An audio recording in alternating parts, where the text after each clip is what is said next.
Hello and welcome back to another episode of the CQ the Watch Guy podcast with me, CQ the Watch Guy. Hope you're having an amazing day out there. I know I am. Another beautiful day here at David SW Miami. Little hot, but we got some breeze, so we're surviving out there. And yeah, hope you guys are having a great weekend as well. Started the week when you're gonna see this. And let's just dive right in.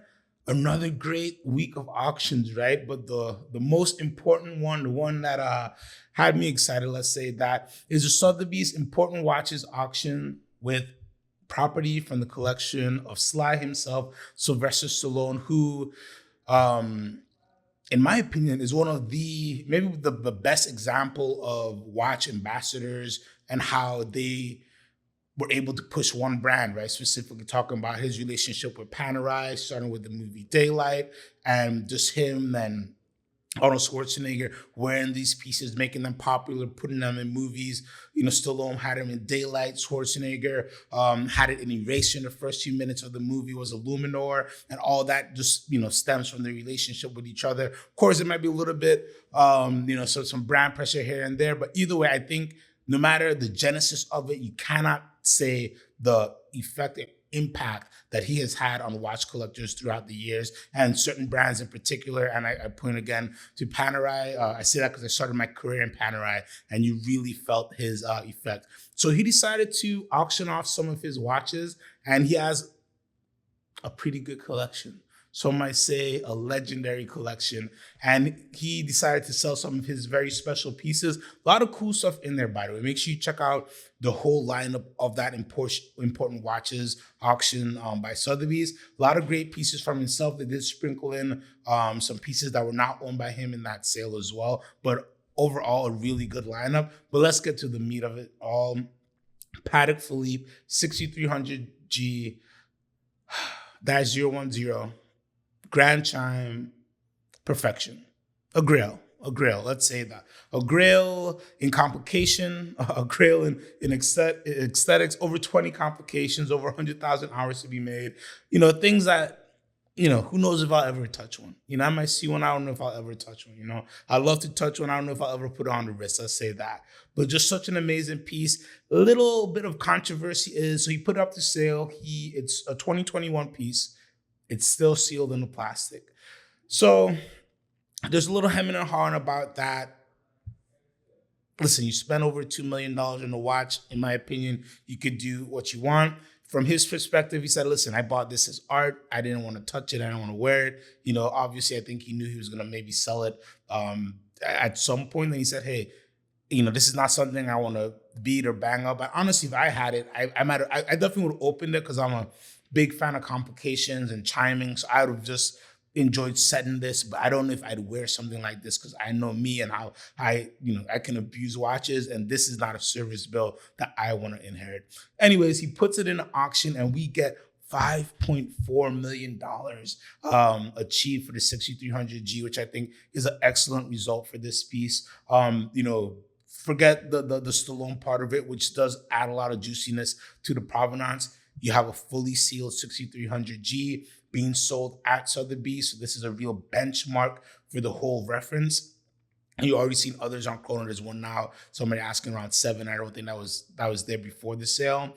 And just a really awesome result for a crazy piece and the collector he got. This is super happy. And then there is a few rumors going out that, Mr. Stern himself, Terry Stern from Patek, is not so happy about it, because there are collectors who might have, who waited for this piece, who wanted this piece, and who definitely enjoyed it. But again, you have the opportunity to get a watch like this. You're going to take it. Whether you wear it or not is up to you. There's so many reasons why people wear and don't wear watches. I know collectors who have collections in the hundreds, and only wear a few watches, but they love watches. They love horology. They love collecting, and they do treat and display their watches as art as well. Anyways, I think this was a really great result. And I actually want to skip past this and go into some other pieces that are in the auction, that did really well.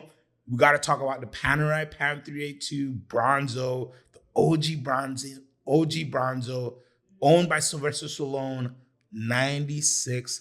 $96,000. Insane.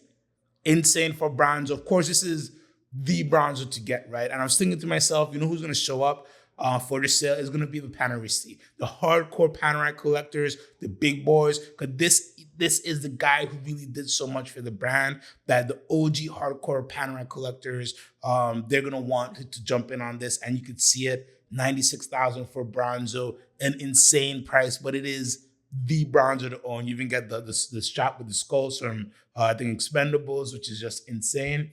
Now, to contrast that, in the exact sale, so the bronzo from Mr. Stallone was lot number 47. At lot number 72 was another PAM 382. How much did that sell for? $24,000. Insane. Insane, the difference of just provenance and the celebrity factor and Sylvester Stallone being Sylvester Stallone. The delta, the delta there that you get in pricing, $96,000 for his version, $24,000 for just a normal one, which is kind of like the normal price for a bronzer right now. So really awesome result to see there. Moving on down, another interesting piece I saw was a PAM 202 Slide Tech chronograph. I'm a big fan of Slide Tech chronographs. You don't know what Slide Tech is. After Mr. Stallone, did the movie Daylight, everything went well. Panerai started to get popular. He requested they do a special line of luminors for him, which he put Slide Tech, or they put Slide Tech on the dial. After that first original generation, which he gave out to friends, Mr. Schwarzenegger being one of them, and that story goes. They did a chronograph version, and the chronograph version came out in 2005, and I'm a big fan of it just because it's a big, beefy chrono, and I like big, beefy watches, and it's a Slide Tech. $54,000. Insane. $54,000 for a PAM 202 in 2024. Really insane prices, but only could be done because they're owned by Sylvester Stallone. So really, really awesome results there on the Panerai side. Another cool piece I'll talk about before we move on. He has a nice olive green date, 228235. Also hit a really good number, $96,000 on the back, SLY Sly engraved on the case back there. So really, really awesome results, and still proves that, important collections from important collectors with great provenance always done well. The fact that they were sold in this setting lets everybody who buys those watches have just that extra piece of provenance for when they want to sell it in the future, and just amazing, amazing benchmarks. And I think he did a really great job, being part of the sale, promoting the sale, making sure the pieces get good exposure. So his pieces did well, and I think a lot of pieces in that whole auction day did pretty good as well. But just insane, $96,000 for bronzo. Insane. Of course, the Grand Chime and all that is crazy too, but just insane to see Panerai going that high. And look forward to see if he has any more goodies he might pop on the market there. Anyways, let us jump into our watches of the week. We got some goodies for you. And remember, to see all the watches of the week and everything I talk about, davidsw.com. Hit that new arrivals tab. Every day we put up anywhere between 5 to 10 new watches, and it's the best place to see everything fresh. You just keep hitting refresh. You're going to see more watches coming there. And make sure, reach out, call us, chat with us, WhatsApp with us. Live people talking to you all the time. We love talking watches, and we love helping our collectors out. So with the first watch of the week, we have a beauty of a Speedmaster, Omega Speedmaster Moonwatch, Tokyo 2020. This is, I just call the red version, the red with the silvery dial. So we all know the Tokyo 2020 Speedmasters are interesting because the Tokyo 2020 auction Olympics actually happened in 2021. So I like to call these the Ghost Olympic pieces. And a set of different color Speedmasters came out. There's red, there's green and gold, there's blue and gold, there's a few others. The red, to me, is one of the most versatile ones. Very, very wearable. You get a nice pop of color on your tachymeter bezel, but the rest of the watch is still clean and it's classy Speedmaster. So it's not too exotic while giving you something unique. And the price is really nice too.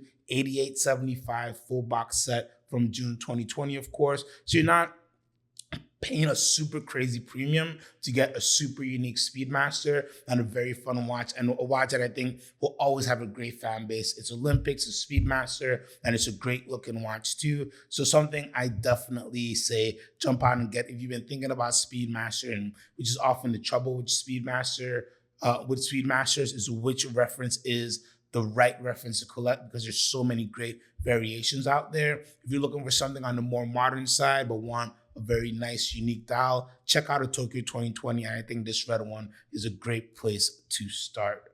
And let's keep it moving with a beautiful JLC, Jaeger-LeCoultre, Grand Reverso 986. Now, a couple podcasts ago, I talked about the Grand Reverso 976 and how much I love them because they're the largest size normal reverso out there. And for somebody with a little bit larger wrist or who enjoy larger watches, these are the reversos to chase. So the 976 is a time-only version. The 986 is a duo. So you have two watches in one, two sides. One side is a beautiful white side with a big, not a big date, but a kind of half retrograde date window up top. And on the second side, you have your second time zone, and it's a black dial. So you get two watches for the price of one. Let's not even talk about the technology of how they make both sides work. It's still one movement. It's not two separate movements. You just have two axles going at different ways. It's just amazing, the technology that goes into it. But aesthetically, it is such a gorgeous watch. And for the price, $13,875, excellent condition.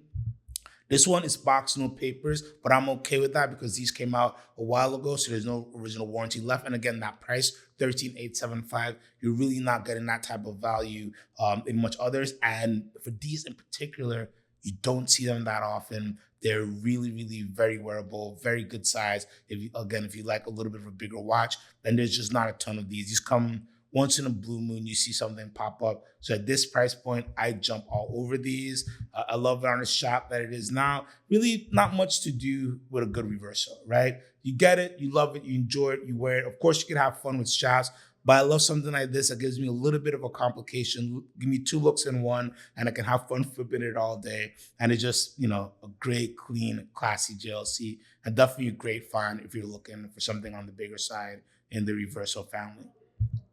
Now for the finale, last but definitely not least, we have a Patek Philippe 5226G. So happy we got one of these in. These go pretty fast on the site. And this one's a pretty new one as well.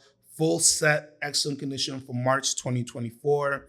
Now the 5226G, a Calatrava that I love so much. When these came out in 2022, I believe, it just kind of refreshed the Calatrava lineup, right? It gave you something that was a Calatrava, but didn't look like a Calatrava necessarily. Just definitely aim for, I don't want to say a younger audience, but an audience or a client base who wanted something to be a little bit more casual, right? But not being a full sports watch, not being a Nautilus, not being an Aquanaut. So with the 5226, you have all the beauty, all the classic Patek juice that you love, but aesthetically, you just have some really nice modern touches, even though they're throwing a lot of looks back to vintage. Start with that dial that has a really, really nice texture to it, almost a nice charcoal black there. You go down to the numerals, you have injector style hands on it. You go to the case, 18 karat white gold, beautiful